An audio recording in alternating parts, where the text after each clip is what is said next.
Welcome to the intersection of technology, cybersecurity, and society. Welcome to ITSP Magazine. You're listening to a new Redefining Security podcast. Have you ever thought that we are selling cybersecurity insincerely, buying it indiscriminately, and deploying it ineffectively? Perhaps we are. So let's look at how we can organize a successful InfoSec program that integrates people, process, technology, and culture to drive growth and protect business value. Knowledge is power, now more than ever.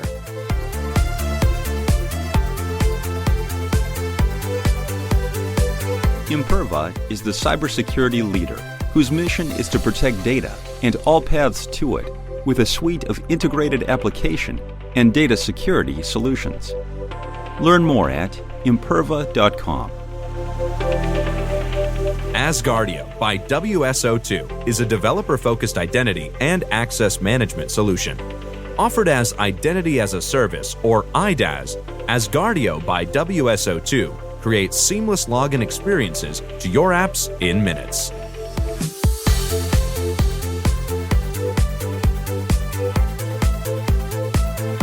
Hello, you're very welcome to a new episode of Redefining Cybersecurity here on ITSP Magazine. This is Sean Martin, and today we're going to be looking at security and privacy from the IoT perspective, and we're going to take a detour into legislative land and figure out what's going on in different parts of the world and work being done to raise awareness and hold people and entities accountable, hopefully, for the things they build and the services they offer. And of course, I know enough to be just dangerous enough to be versed in this topic. Thankfully, I know a lot of people that are way more versed than me, and sometimes I connect with them through posts on social media. This one happens to come from a post that our guest David Rogers put together on LinkedIn, and there was a shout out to a mutual friend, Aaron Guzman. And I'm like, let's bring David on to talk about this topic, IoT security and privacy, with a specific focus on consumer stuff. David, thanks so much for joining today. Thanks, Sean, and glad to know that somebody reads my LinkedIn posts. I was the one. No, I think it got pretty good traction, but nonetheless, it's an important topic and one that I'm interested in, one that hopefully many are or should be interested in, and we're going to get into that. Before we do that, though, David, a few words about who you are, what you're up to, and perhaps what prompted that post. Thanks for having me on. And I've been involved in product security and what is now cybersecurity for a very, very long time. Started out in the semiconductor industry, ended up in the mobile industry, and did a lot of work on embedded system hacking and how people were breaking mobile phones. And that kind of naturally led to what is now sort of connected devices and product security as a discipline. I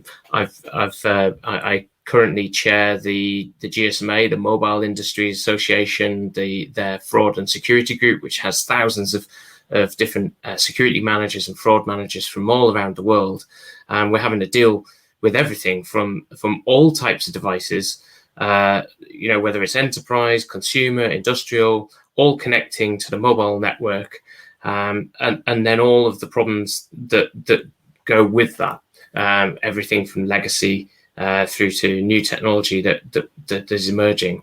So it's quite a tough challenge. I also have a business called Copper Horse, and we do loads of stuff in this space. We also do a lot of car stuff as well, which is quite cool, future car security stuff.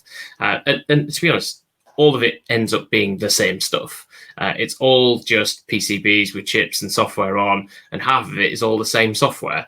So the amount of crossover is incredible. And we do a lot of work in the security research space. We're going to be at Black Hat and DEF CON in the next few weeks. Most of the real change is actually coming out of the security research community. And with the IoT security work that's been going on by multiple governments around the world, there's been a real shift toward listening to the security research community, and I think that's absolutely fantastic, and hopefully it will long continue. Yeah, so many fun things you get to get your hands dirty in, I'm sure. And I know we exchanged a few emails talking about Black Hat and DEF CON. I know you're doing some work there, and perhaps we'll have you on again to dig into maybe some of the car hacking or some of the other stuff that you have going on that week. Let's stay at the government level. We'll see where we go with this, but I'd like your view, because I know you've done some work that led to an act that's being put into law soon in the UK, and with that, I think you've had some exposure to other things going on from a legislative perspective around the world. So can you paint a picture globally for what's going on? Maybe start with the work that you did. Sure. Okay. Well, yeah. I mean, I think should also say from the outset, all of this work is sort of standing on the shoulders of giants, because everything that's gone before, everything that's led up to this, and everything that will come in the future is done by a massive community of people. I mentioned the security research community, but what I have actually been impressed with this time round, because I've been deeply involved in it, is actually how civil servants and how government folks who aren't technologists, a lot of these people are policy people who don't understand, they're not engineers, but that they listen and they can interpret it well and they can understand it. And what they bring to the picture is a complete understanding of how, in our case in the UK, Parliament works, which is probably more complicated than all the hacking stuff we do, to be honest. All of the procedures and protocols and so on, and how to actually get stuff into law is very, very difficult. And whether it needs to be put into law as well. And that's where the sort of companies come in as well. They're part of that process as well. And, if you don't really want overburdening the sort of manufacturing community or overburden some regulation or legislation. So getting that balance right is really, really tough. But if we kind of roll back a few years, actually, the mobile industry had done a lot of work, because we'd been under a serious amount of attack for many, many years. By the time we got to 2009, 2010, and you're starting to see the iPhone come along and Android as a platform, we'd done a lot of work on and actually saying, well, we need secure foundations of trust. You absolutely have to have hardware security in devices if you're going to succeed. If you're going to deploy things like firmware updates, and you want to have a secure boot that you can rely upon, then you have to have somewhere that you can trust, a foundation of trust. And so all of that kind of stuff has been done years ago. And what we're really doing here with a lot of the work that's going on around the world is endorsing good practice. Specifically what we created in the UK, so we had a committee of people that got together, and I was tasked with creating, I'm waving a document around right now, but I've got probably one of the few physical copies of the Code of Practice for consumer IoT security. But I always viewed this as being, foundational and fundamental to any kind of connected device security. It doesn't matter that it's particularly consumer. One of the reasons that we hit the consumer space initially was because that was where problems were manifesting themselves really obviously. We had lots and lots of stories in the press about things like hacked baby webcams, where people were shouting through them and so on. And the ordinary consumer doesn't have really the knowledge to be able to sort of configure networks or configure firewalls and things like that. And why should they? They should be presented with products that actually function out of the box and that don't require them to go down some complicated route. So we kind of lived with lots of things that were bad practice for years and years and years. Default passwords, for example, admin. They've been around for probably 50 years if we look into it, maybe more.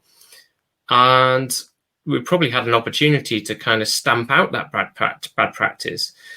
We saw, going back to the mobile industry and the industrial space as well, a lot of the major really nasty attacks that have happened have ended up with an entry point somewhere along the line that has a default password on a piece of network equipment. So part of building that sort of overall defense in depth would be to try to stamp out that bad practice and try to move away from legacy practices for good. And actually, to be honest with you, I'd like to stamp out the password in general. We have other technologies available to us now that can provide alternatives. I think now is the time. I did sit down with a guy from the National Cybersecurity Centre in the UK. So I worked closely with a lot of government departments and bodies. And we sat down and we said, how would we have stopped Mirai? So Mirai was a IoT botnet in 2016 that caused a very severe impact on the internet, only for about 24 hours, which shows the resiliency of the internet, to be honest. But it was kind of silly, really. It used 61 default usernames and passwords for routers, and the onward impact of that hit telecoms companies, it hit cars, it hit all sorts of different things. And then those devices were taken over. And then essentially that botnet was used to target individuals in some cases. Brian Krebs was one of those individuals that got targeted. It caused quite a widespread impact. And actually the users themselves, in a lot of cases, didn't really notice. They didn't notice that their devices had been taken over. And it was a big problem. All these legacy protocols that are out there. So in that case, it was Telnet, Open Port 23, default password username, easy to attack. But in 2016, that sort of stuff shouldn't have happened. And 2022, it definitely shouldn't happen. So we came out of this code of practice. It got a lot of love from the start, which was fantastic. And what the UK government said was if industry didn't act quickly, then they would move down the path of legislation. They didn't want to, but they needed to see a shift in the market. And what they saw almost immediately was no shift at all. And I can tell you lots of stories about people that said, if it isn't law, we're not doing it. If there isn't a regulation, we're not doing it. And that was the message I was hearing from Chinese companies. And actually, that's where a lot of the problem comes from. If you look at the long tail, the large long tail of millions of different types of products in the enterprise space and consumer space, it is really poorly manufactured. It's a software and hardware quality problem. It's a lack of security engineering, and nobody seems to want to do anything about it. So here we are now, 2022. It's the process has started to happen, and we have something called the Product Security and Telecommunications Infrastructure Bill. So part one of that work is about product security, and we're taking the top three from that code of practice and passing that into law. And it's imminent. It's at the end of that process, and hopefully everything will go through, and then ultimately it will get, in this country, royal assent from the Queen and become law. Now, you mentioned other parts of the world, of course. So a lot of work has been going on in parallel, and I think the good thing about that is a lot of countries are talking to each other. One of the things that we did with the code of practice was translate it into the main languages of the world, and I think there was a lot of benefit to be gained from that. We wanted manufacturers to see it, so we had it in Mandarin Chinese, for example. We had it in Spanish and so on. And what that does is reduces the barriers to adoption immediately, especially amongst the engineering community, might not speak English. And that's been really beneficial. So we're seeing a lot of harmonization around the world. And on behalf of the UK government, we also created this mapping website, which you can visit now. It's called iotsecuritymapping.com. And that works also in international standard at EN 303645. So that work was also done up and around the pandemic. And so a lot of that work around the world, whether it be India, Australia, Singapore, Finland, even to some extent the USA with the work from NIST, is broadly aligned, and we're all saying the same things.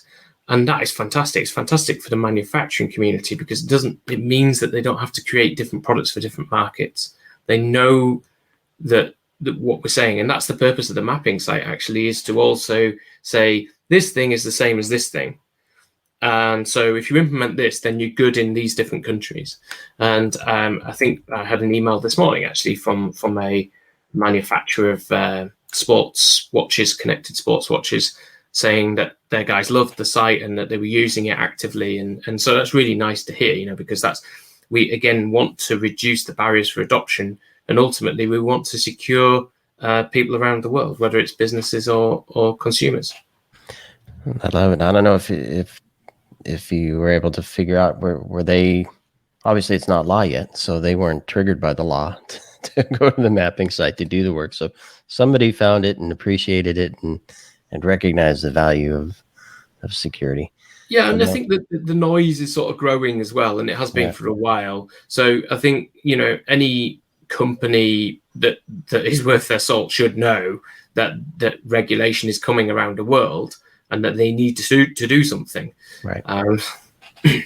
Yeah. So getting ahead of that, even if it's just time to market with something you're going to be forced to do, is a benefit. Hopefully we learn from this and do it because it's the right thing to do in the first place. But so talk to me a bit about how this stuff is written, because we talk a lot to researchers and practitioners and line of business owners, and there's always this. If you're hacking something, you're looking at it a certain way, and then when you find something, you have to translate what you found into what needs to be fixed, and the people fixing it don't always understand what you uncovered. Maybe some do, but even worse, when you bring it to the business, translating that into what it means to the business is difficult.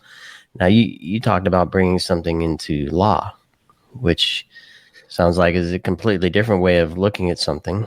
And so I'm wondering how that all comes together. Sounds like it started with the code of practice. So that was written for companies to do better, right? And then translating that into something that could make it into and pass into law, be passed into law. And then from that, whatever's passed in law, hopefully people can understand and do something with. So I'm wondering, was that carefully navigated as you were working on this? Yeah, so I think it's an interesting point you bring up here, and actually it's something that we were very aware of throughout the process. And I've seen a lot of misunderstandings along the way. And I was talking a few weeks ago to a guy from the NCSC, and I said, actually, we should have written a book on this, because what happened was we entered into a new conversation about enforcement. How do we enforce this after it comes into law? There will be a regulator to say, this stuff is bad or this stuff is good. And we met a bunch of new people that were completely, greenhorns when it came to this stuff. So I think also that's why I've sort of personally stayed with this, because I want to see it through to the bitter end and make sure that it kind of works. But I think I go back to the starting of this, and as I say, a lot of this good practice had already been worked out. A lot of the stuff in terms of the recommendations in the code of practice, there are 13. They're actually primarily outcome based. So I sort of took a sort of smart approach, which is that we could hopefully measure some of that, so because the smart methodology, specific, measurable, achievable, so on. And I think that was a sort of winning formula, because you can, especially when it comes to sort of standards as well, you get all sorts of extra complications that come in. Use of terminology. There was one point that, I wrote one particular line where I used the word timely, and somebody said, "Oh, what do you mean by timely?" And I thought to myself, well, actually, I wrote that sentence in like 2 seconds. It was very timely, that writing. Yeah. See, like, what do I say? I kind of knew what I meant, but I had to properly articulate it. And also got to one point where we had to decide, we had to lay down, particularly for the lawmakers, what do we specifically mean by password? And what does that mean in certain products? So, does that also apply to a Bluetooth default key? Is that a password? And so we had to start to define this stuff and start to break it apart. And that's when I started to wonder whether I should be going to do something different, because this was the sort of difficult, boring part, but it had to be done. and certainly in the standard space as well, when they come to write the test specifications which go with the standard, then it gets really specific about, what exactly are you saying here? What exactly are you expecting? And then when you get to sort of, for example, testing cryptography and things like that, it gets really, really a lot more complicated. And all you want to say is like, well, just do the good stuff. Like, just do this stuff properly. But actually, it really does have to be defined, because somebody somewhere has to go and test that thing and actually make a decision and say, yeah, that is a default password, and you haven't tried to game the system in any way, and I'm going to give this a pass or a fail. So, it's a difficult process. Also, when it gets to the legislators, you have to fit in with existing law and existing regulation, and obviously, in also to a certain extent outside internationally, because you've got to fit in with, how the world trades. You don't want to create technical barriers to trade. You don't want to really go against, international norms in a lot of cases. So if there are other things that are happening, say in Europe, for example, or the US, about length of software updates, and we need to be cognizant of that. We need to be aware of certain regulations that are coming in that may have a beneficial effect or have a negative impact on it. One other example I'd give you as well is vulnerability disclosure. So in the hacking community, we kind of take it for granted that people are starting to understand what vulnerability disclosure is and that they accept it's good practice.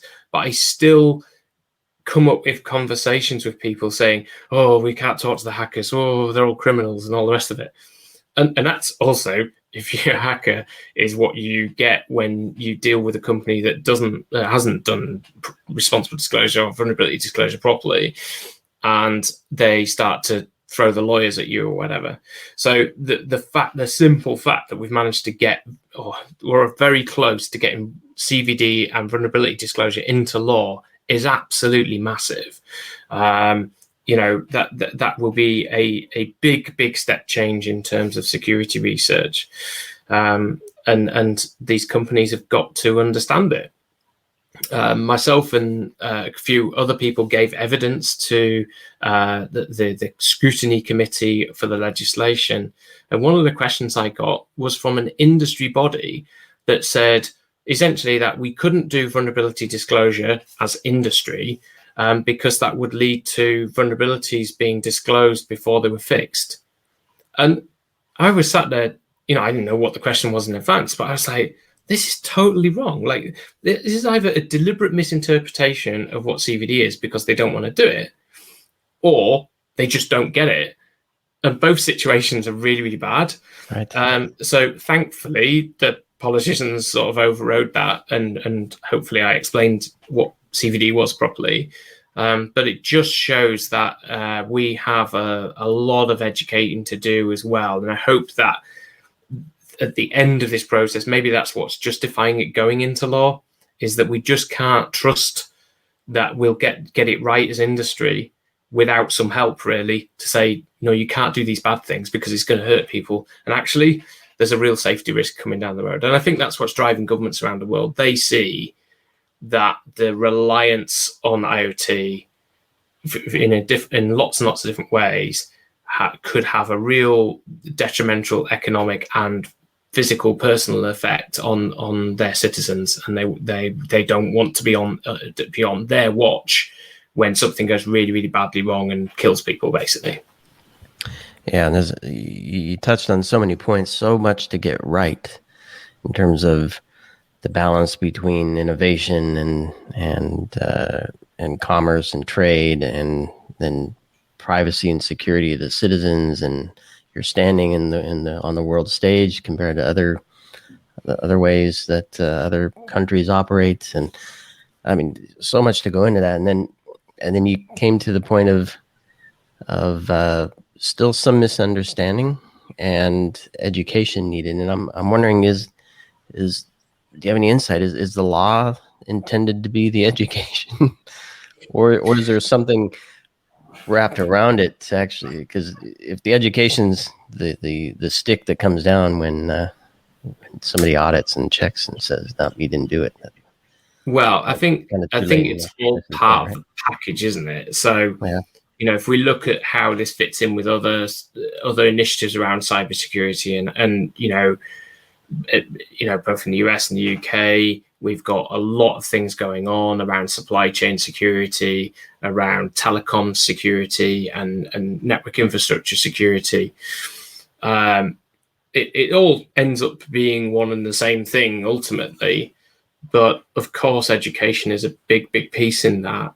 And from the universities, we simply don't have the sort of pipeline. It's not big enough to be able to get enough people through for the need that we have.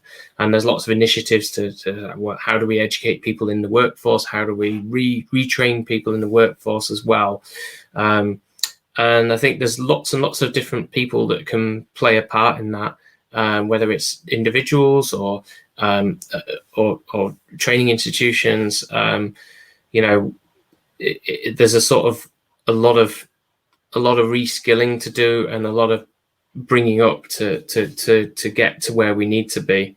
But I think for the people who do kind of understand where the problem areas are, and we have a lot of people that do, a lot of people who be at Black Hat and DEF CON who've come up not through any education system, that, there was no cybersecurity degrees or anything, but they're in positions now where they can change things.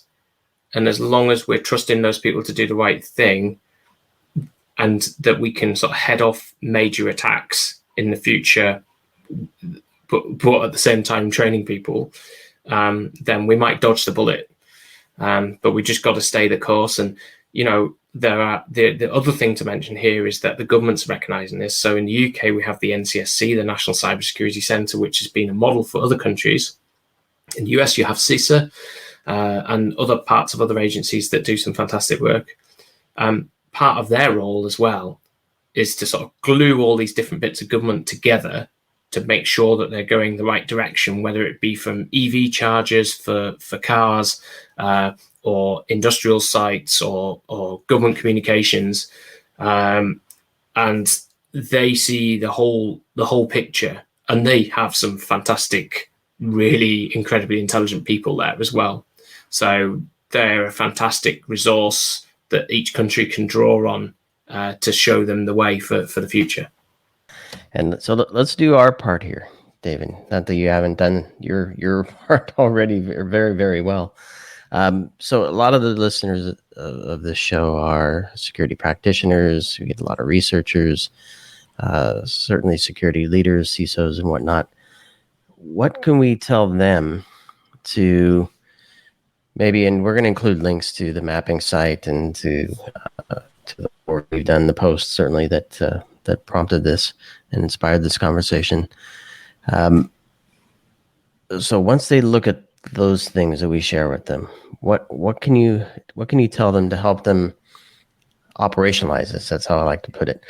And I don't know, maybe it's here. Can you highlight what the top 3 from the code of practice came bubbled up, and maybe what that means to a DevOps, SecOps program?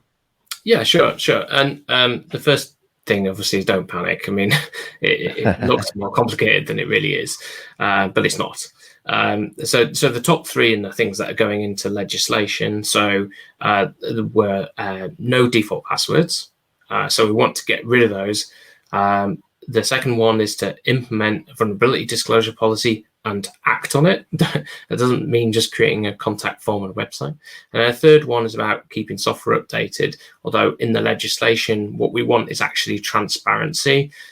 So transparency gives us shines a light on where there's bad practices happening. So if somebody's not going to get software updates, then they really should know about it.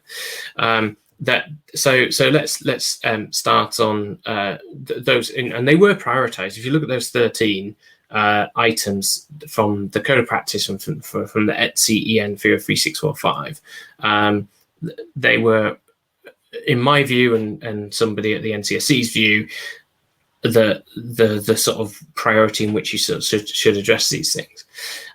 So and a lot of them for your CISOs and practitioners will seem obvious, things like communicating securely. But actually, anybody who's worked in an organization for long enough realizes that actually there's a lot of skeletons and closets, and there's a lot of bodies buried all over the building. And it's how we manage that legacy. So I would say, if you're looking at a particular product, you're never going to get everything 100% right first time out. There are a lot of pressures on you, whether in security engineering or whether you're in the sort of corporate side of the business, where you possibly don't have control or you don't win the argument. And so if that is the case, then you need to be just looking at how do you contain those problems and what can you build around that to prevent that becoming a big issue. Equally, if it's in a product that's got to be shipped, and there may be economic reasons why you can't possibly sort of tear up the product or issue a new rev of the board that you're working on, then roadmap it. Specifically set a timeline on which you would like to achieve that and how to work towards it. And then at least you have a goal to work towards. And also, if you do have an issue, then you have an answer to that, which is that's where we're going to be, and we're addressing that threat and problem as we go. But you have to be kind of faithful to what you want to do. And obviously, if you are going to ship, say, something without hardware security, then you have to accept that risk. All of what we do is about risk management. So you have to decide, well, am I going to increase maybe the telemetry monitoring? Because it may be that, we expect it to be compromised. So we maybe need to see the traffic for when it is compromised to be able to do something about it. And then obviously plan to do something about it. What can you do in software updates, for example, to make the lives of a malicious hacker harder? Even if you haven't got the hardware security there. If you have got hardware security, are you leveraging it to the right extent, and have you implemented it properly? So a lot of the configuration errors and so on that we see, stem from assumptions people have made, and what happens is, you end up with a lot of stuff that probably shouldn't be in there. So look at, what libraries you've got, for example. Have you been able to minimize those? Have you stripped out functionality that you really don't need? Have you made sure that there's not writable memory where it doesn't need to be? Are there credentials kicking around that you haven't thought about? A lot of the companies that I talk to don't actually really, especially for the first iteration of a product, they don't really want to go through any kind of product security review. But you can do that yourself. You can get static code analysis software quite cheaply. That will flush out a lot of basic issues. You can make sure that you're dealing with hardware and software that is up to date and isn't like 3 revs behind. And the counter argument to that might be, well, that's too expensive. We can't afford to buy the latest generation of this particular Bluetooth chipset, for example, because it's, it increases the BOM unacceptably by another $2 per device. But that's the wrong way of thinking about things. You need to think about, well, what security debt, what technical debt are you accumulating by making that decision to buy the cheaper device? Because are you actually increasing the obsolescence of your device? Are you shortening the device lifespan by making that decision at that point? And that is a sort of business and security risk decision to make, and you should involve, the board with those sorts of things as well, because that's a strategic decision as much as anything. But just try not to confine your thinking to the here and now. Think about what happens at the end. When is that device going to be obsolete? When's it going to die? And you should think about the whole product security life cycle from inception to removal from the market. And that gives you a sort of more objective picture of the thing that you're building and the thing that you're managing as well, because you've got all the cloud infrastructure that goes with that. You've got loads of different APIs and so on, and it can all look extremely scary. But but it isn't. Just eat the elephant slowly. And I don't know, maybe in some universities somewhere they're in business class, they're teaching how to think like that. Because it's those questions. It's a perfect example. How resilient is your product? How resilient is your company based on the collection of products you have? And I know we're coming up close to time here, so I still have a gazillion questions, and I can see another one of our hosts having a completely different conversation on the legislative side with you and policy side with you.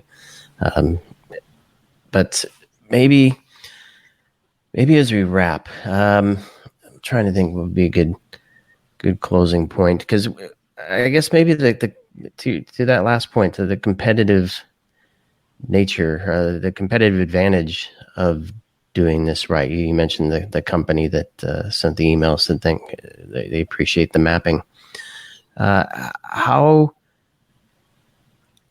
can security practitioners turn what you've done into a message that says this is the right thing to do? This is, again, a really fantastic question, because it is difficult to sell security. What you're doing is selling cost. That's the perception. Maybe the argument is changing. Certainly the consumer awareness of privacy, particularly, or the perception that all connected devices are abusing their privacy, is damaging to the overall IoT market. And I think for some bigger companies out there, they one of the motivations to get involved in this sort of stuff is to address that kind of argument, which is often that perception is in some cases created because of products with poor security. So if we can eliminate those from the market, that helps the market overall. I think one thing I always used to comment on was, startup and VC advice for particularly for IoT startups was often sort of centered around books like The Lean Startup. And if you read that book, it's horrifying, because it basically says ship crap. It doesn't matter if the product's not finished. Just get it on the market and you can sort everything out later. That isn't the case for security, and it's really, really the wrong message. And you cannot afford to do that, because from a short-termist perspective, if you want to get out quickly, that's fine. But for a product that works, and for consumers and enterprises and businesses to trust you as a business entity, then doing the right thing and acting as a sort of good participant in the community is going to pay dividends, because you will get increased customer loyalty, you'll get increased trust, and that will lead to greater sales. And the market isn't going to go in any other direction now. The governments around the world are legislating for this stuff, so that actually supports those companies that are doing the right thing. So you asked earlier about, what's the benefit of legislation? It actually creates a leveler playing field for those companies who are doing the right thing, because it forces those companies who are not doing the right thing to come up to them. And so then we can kind of move up. So what we're saying is that that also means that security isn't a luxury for the rich. It means that everybody gets a certain level of security, which benefits everyone. So I think I love that point too. Yeah. Whether it's consumer or SME, for small companies, if you look at some of the major attacks, look at some of the major nation state attacks, they often start by leveraging an SME or a consumer. And so those are the things that we need to concentrate on. It's the off-sited fish tank in the casino problem, right? That's right. You gonna go visit that when you're in Vegas? No. You've already visited remotely, I'm sure. Excellent conversation, David, and I appreciate the work that you've done and putting the post together, which somehow I came across. It's probably Aaron liked it or something. I don't know. And that hit my feed. Well, a shout out to Aaron as well, because of the work of the Cloud Security Alliance, particularly, and other bodies around the world. There are so many sort of allies to this cause, from individuals to organizations who are supporting this right now. And I think it's absolutely amazing. We're in a sort of golden age of intellectualism around future security, I think. Exactly. Well, it's a pleasure to meet you, David, and hopefully we'll get a chance to connect at the conference as well. And I mean, you're welcome anytime back on the show. Other updates you have, other work you're working on, and for those listening, hopefully you enjoyed this conversation. Got a few nuggets to help move your hardware-based IoT company forward in a safe and secure fashion. If you don't do it today, you'll have to tomorrow once the law passes. So there'll be loads of links to the post, to the mapping site, David's profile on social media, so you too can get his LinkedIn posts crossing your feed. And thanks everybody for helping to continue to redefine cybersecurity and operationalize it in a way that makes business safer. So thanks again, David. Thanks, everyone. Thanks, Sean. Asgardio by WSO2 is a developer-focused identity and access management solution.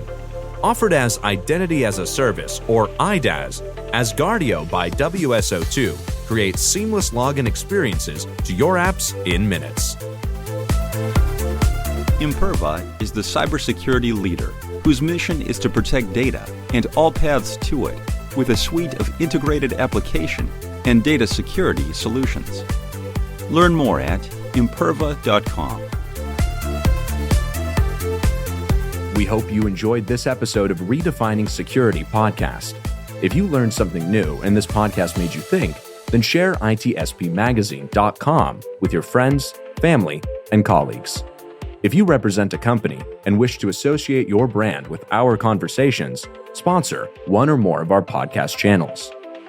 We hope you will come back for more stories and follow us on our journey. You can always find us at the intersection of technology, cybersecurity, and society.